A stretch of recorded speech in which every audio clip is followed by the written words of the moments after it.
9 Los días pasaban volando. Mis hermanos y yo siempre habíamos ido a la escuela pública, pero, después del último embarazo, el estado de salud de mi madre exigió hacerle más llevaderas las tareas domésticas, así que en 1949 los tres mayores fuimos internos a un colegio.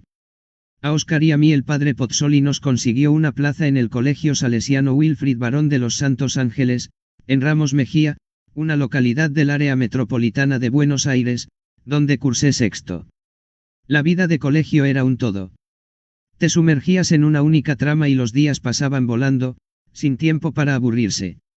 Me sentía sumido en un mundo que, a pesar de haber sido preparado, artificialmente, y con finalidad pedagógica, no tenía nada de artificioso. Desayunábamos, asistíamos a misa y a clase, jugábamos en el recreo y estudiábamos, todo de manera natural, sin interrupciones. Los diferentes aspectos de la vida no se vivían en compartimientos estancos, sino que formaban parte de una única experiencia formativa. El colegio formaba en una cultura católica en absoluto mojigata ni desorientada. Infundió en mí una conciencia no solo moral y cristiana, sino humana, social, lúdica y artística. El estudio, los valores de la convivencia, el cuidado de los más necesitados, de los que estaban peor. Recuerdo que fue allí donde aprendí a privarme de algo para dárselo a quienes eran más pobres que yo, el deporte, la competición. Todo era real y contribuía a forjar costumbres, unas costumbres cuyo conjunto plasmaba una manera de ser. Vivíamos totalmente inmersos en ese mundo que, no obstante, estaba abierto a la trascendencia del resto del mundo. Y tratábamos de darle un sentido a todo lo que hacíamos. Nada se presentaba como algo carente de sentido, por lo menos en su orden fundamental, aunque, desde luego, había gestos de impaciencia por parte de algún docente, o pequeñas injusticias cotidianas, o alguna que otra pelea entre los chicos. No quiero caer en la psicología de exalumno, adoptar una actitud nostálgica o proustiana, cuya memoria selecciona lo de color de rosa y niega los aspectos más limitados o las carencias. El colegio tenía sus fallos, por supuesto, pero la estructura educativa, no. Y, si mal no recuerdo, una verdad nunca era negociable. El caso más típico era el del pecado. El sentido del pecado forma parte de la cultura católica, y allí, en el colegio, lo que traía de casa se reforzó, tomó cuerpo. Aunque uno se hiciera el rebelde o el ateo, en su fuero interno llevaba grabado el sentido del pecado, una verdad que no podía apartarse para hacerlo todo más fácil. La peor mentira, la más grande y peligrosa, es, la verdad menos uno, sostenía Lanza del Basto, un personaje poliédrico que fue escritor, filósofo, pensador cristiano y activista de la no violencia contra la guerra y el armamento nuclear. Un artesano de la paz.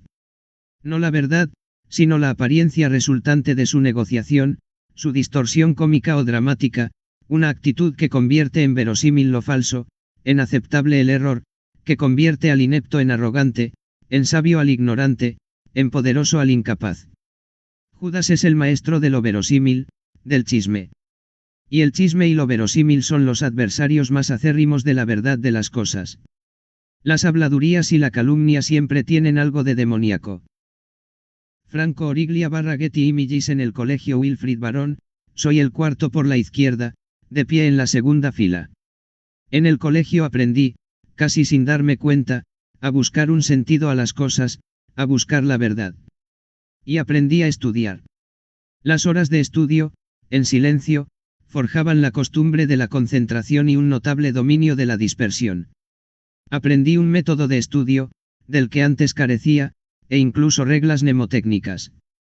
Pero también existía el juego. Jugábamos mucho. El deporte era un aspecto fundamental de aquella experiencia.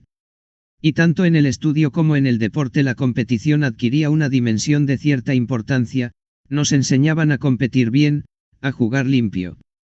Con los años he tenido la ocasión de oír algunas críticas contra el aspecto competitivo de la existencia, pero curiosamente casi siempre provenían de cristianos que sostenían haberse liberado de su carácter pedagógico y que, sin embargo, en la vida cotidiana se desvivían por el dinero o por el poder, de manera muy poco cristiana.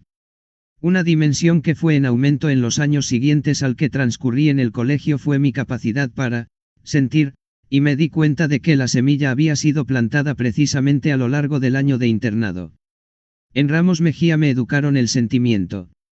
No me refiero al sentimentalismo, sino al sentimiento como valor del corazón, no tener miedo de sentir y de admitir los propios sentimientos ante uno mismo. La formación en la piedad también era otra dimensión clave. Una piedad viril, adecuada a nuestra edad. Y, estrechamente unido al amor y al sentimiento, estaba el amor por la pureza. Este tema suele ser objeto de gran incomprensión. No sé qué les pasó a otros, ni qué pasó en otros colegios o en otros cursos, pero a mí me enseñaron a amar la pureza sin ningún tipo de condicionamiento obsesivo. Mi colegio carecía de la obsesión por el aspecto sexual que sí constataría más tarde en ciertos educadores o psicólogos que hacían ostentación de su permisividad, pero que, en el fondo, interpretaban cualquier comportamiento en una clave freudiana que veía sexo por todas partes. Luego estaba la hora de las buenas noches, una actividad reservada al director, el padre Emilio Cantarutti, aunque a veces también corría a cargo del inspector, el padre Miguel Raspanti. Me acuerdo muy bien de una noche de octubre de 1949 en la que el padre Raspanti acababa de volver de Córdoba porque su madre había fallecido. La noche en que nos habló de la muerte. Ahora que han pasado muchos años, me doy cuenta de que aquella breve reflexión ha sido, a lo largo de toda la vida, mi punto de referencia sobre el tema. Aquella noche, sin miedo, sentí que un día moriría, y me pareció lo más natural del mundo. Inconscientemente, sentíamos que crecíamos en armonía, algo que sin duda entonces no podíamos expresar, pero que sí haríamos más tarde. En definitiva, los salesianos me prepararon para la escuela secundaria y para la vida. Me vuelve a la cabeza un episodio relativo a aquel año en el colegio en Ramos Mejía que puede parecer insignificante, pero que para mí no lo fue en absoluto. Un día le presté la bicicleta a un compañero y él me la rompió. Le dije que tenía que repararla, y él lo hizo. Lo pagó su madre, sin duda a fuerza de sacrificios, porque no era una familia acomodada. El sentimiento de culpa me ha acompañado a lo largo de los años. Muchos años. Sentía que había sido injusto, que mi gesto carecía de generosidad, y ese sentimiento no me abandonó durante mucho tiempo. No volví a ver a ese chico. Hasta que muchos años después, en 2009, cuando yo ya era cardenal, una jueza de Buenos Aires, coetánea mía, me visitó para decirme que habían encontrado un documento que revelaba un riesgo verosímil de atentado contra mi persona y que, en consecuencia, debían someterme a vigilancia y ponerme una escolta.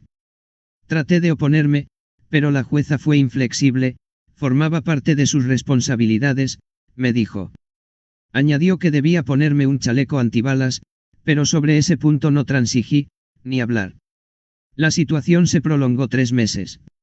Los primeros días, los agentes de la escolta se mantenían a distancia, pero luego se dieron cuenta de que yo quería vivir aquella experiencia de la manera más normal posible, con sencillez, y empezamos a charlar de todo un poco.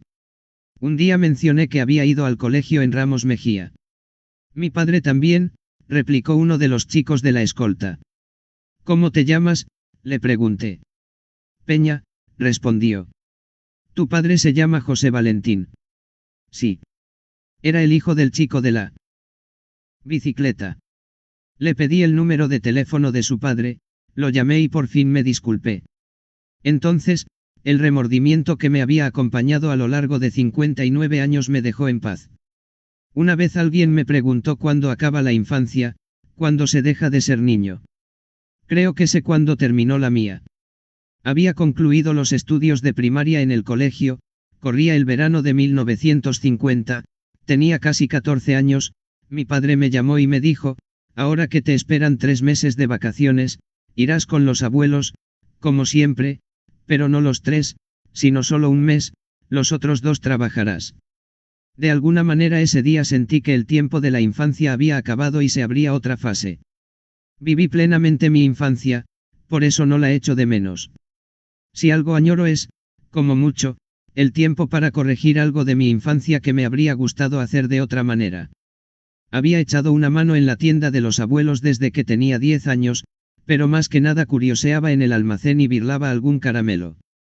Era una tienda que fiaba a la clientela, los encargos se apuntaban en un cuaderno, se entregaba la mercancía y los clientes pagaban a fin de mes. Era el trabajo de los abuelos, pero para mí, en el fondo, no era más que un juego. Ahora las cosas se ponían serias.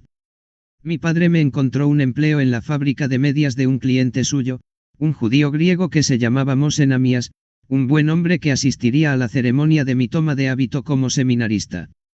Mi trabajo iba a consistir en limpiar. Trabajé allí durante las vacaciones 3 años seguidos, fregaba el suelo y aseaba los baños con un grupo de mujeres y chicos y, de vez en cuando, alternaba esa actividad con el despacho de algún trámite administrativo. Cuando acabé primaria quería ser médico. Me había prematriculado en un instituto cercano a casa, en la calle Carabobo, justo enfrente del edificio en que vivía un futbolista que de joven se divertía desafiando a los chiquillos de Flores en la calle, en aquellos partidos que se prolongaban hasta que oscurecía, y que se convertiría en uno de los futbolistas más grandes de todos los tiempos, Alfredo Di Stéfano. En fin, pensaba hacer los 5 años del bachillerato en el Instituto General Urquiza y luego ir a la universidad. Pero un domingo, sentados a la mesa en casa de mis abuelos maternos, los tíos Luigi y Vicente y me dijeron, ¿y qué harás luego? Saldrás de ahí siendo una enciclopedia a medias, sabiendo un poco de todo y nada en concreto, elige una carrera de ciencias, tardarás un año más en acabar, serán 6 en vez de 5, pero saldrás teniendo un futuro, serás químico, mecánico, aparejador, podrás firmar proyectos. Esa clase de estudios habilitaba para firmar proyectos de construcción de edificios de hasta 2 pisos de altura. Me convencieron. Unos pocos meses atrás, habían empezado los cursos en un instituto estatal de química especializado en ciencias de la alimentación, una escuela piloto experimental que cada año seleccionaba a un grupo de alumnos que al salir podrían ir a cualquier universidad, incluso a la de Chicago, que ya entonces estaba reconocida como uno de los principales centros mundiales de estudio e investigación. Y me matriculé allí. Con los compañeros de la escuela técnica, soy el primero de pie a la derecha. En marzo de 1950 empecé los estudios en la Escuela Técnica Especializada en Industrias Químicas número 12, ubicada en el número 351 de la calle Goya, en el barrio de Floresta, que hoy en día se llama Escuela Técnica número 27 Hipólito Yrigoyen, en honor del presidente de la República del que el amigo del abuelo Francisco, el señor Elpidio, fue vicepresidente. Éramos 14, todos chicos, porque en aquella época la educación aún no era mixta. Mi padre se convirtió en el primer presidente de la asociación cooperante de la escuela. Fueron unos estudios serios y exigentes, que me ocupaban las mañanas y las tardes y se repartían entre práctica y teoría, y, los primeros 3 años, también incluían materias humanísticas, desde literatura española e historia a inglés. Pero, sobre todo, era un instituto científico. Los textos de química inorgánica del tercer año eran los mismos que se estudiaban en las universidades, al salir de allí, uno podía saltarse de un brinco el primer año de universidad y presentarse directamente a los exámenes para acceder al segundo. Del cuarto año en adelante, las prácticas se hacían en una fábrica o en un laboratorio. A mí me tocó el segundo, un laboratorio de análisis especializado en la industria alimentaria. Hacíamos análisis bromatológicos, para determinar el valor nutritivo de los alimentos, y exámenes organolépticos. Recuerdo que una vez tuve que analizar el enranciamiento del chocolate y confieso que, entre prueba y prueba, no paré de comerlo. Era el laboratorio Iketier Bachmann, en la calle Azcuénaga, entre Arenales y Santa Fe, en el centro de la ciudad. Entraba a las 7 de la mañana y trabajaba hasta la 1, luego, tras una hora de camino, llegaba al instituto, donde tenía clase de 2 a 6 o 7 de la tarde. Y así cada día. Era muy duro y el ritmo, frenético, pero se aprendía mucho y el trabajo estaba retribuido, ganaba 200 pesos, una buena paga para un principiante. El ambiente que reinaba entre los compañeros era amistoso, pero de vez en cuando surgían discrepancias y desavenencias. Sobre todo con un par de chicos que, de manera superficial, los demás juzgábamos un poco tontos, negados. No era acoso escolar, sino más bien denigración, desprecio. Me peleé con uno de los dos. Me dolió durante mucho tiempo porque no jugué limpio. Mientras luchábamos lo tiré al suelo, y al caer recibió un golpe tan fuerte en la cabeza que lo dejó sin sentido, por si fuera poco, lo había derribado con un gesto cobarde que me humillaba. Mi padre me llevó a visitarlo a su casa, donde guardaba cama, me disculpé, las cosas se arreglaron poco a poco y el chico se integró en el resto del grupo, pero el peso de mi gesto, de mi conducta injusta, no me daba tregua. Pasaron muchos años y, cuando ya era arzobispo de Buenos Aires, me encontré con él, era vicepastor evangélico y tenía una bonita familia de 5 hijos. Me pareció un hombre de gran bondad que me daba de nuevo una buena lección. Desde entonces no hemos perdido el contacto. Otro de mis excompañeros, Alberto, de origen napolitano, vino a verme al Vaticano con toda su familia. Un día, cuando ya era obispo de Buenos Aires, me llamó por teléfono, por favor, me dijo, ven a visitar a mi madre, está agotada, pero no quiere morirse porque dice que está preocupada por mí, que tiene un peso en el corazón y siente una gran responsabilidad. Fui a visitarla. La señora, que había superado los 90 años, me confió con un hilo de voz lo que la atormentaba. Quédese tranquila, señora, su hijo está bien, le dije. ¿Puedo irme ahora? Sí, señora. Y al día siguiente, con el corazón en paz, la madre de Alberto murió. 4 de aquella clase seguimos vivos, y al cabo de 65 años aún estamos en contacto. El 20 de julio, que es el Día del Amigo, nuestras cartas se cruzan, nos contamos las novedades, nos felicitamos y nos tomamos un poco el pelo. En la medida de lo posible, la clase sigue unida. Pero al final del año 1955 no todos los chicos, los 14 chicos que en marzo de 6 años atrás habían pisado por primera vez la Escuela Técnica Especializada en Industrias Químicas número 12 llenos de esperanzas, se diplomarían juntos. Por desgracia, no todos. Algunos se quedarían trágicamente en el camino. 10 se reconocieron desde lejos era hijo de un policía. Y probablemente, en muchos sentidos, el más inteligente y más talentoso de todos, apasionado, profundo conocedor de música clásica y con una cultura literaria a la altura de su preparación musical. Era un genio aquel muchachote grande y grueso, el más corpulento del grupo. Un genio. Pero la mente del hombre es, a veces, un misterio impenetrable.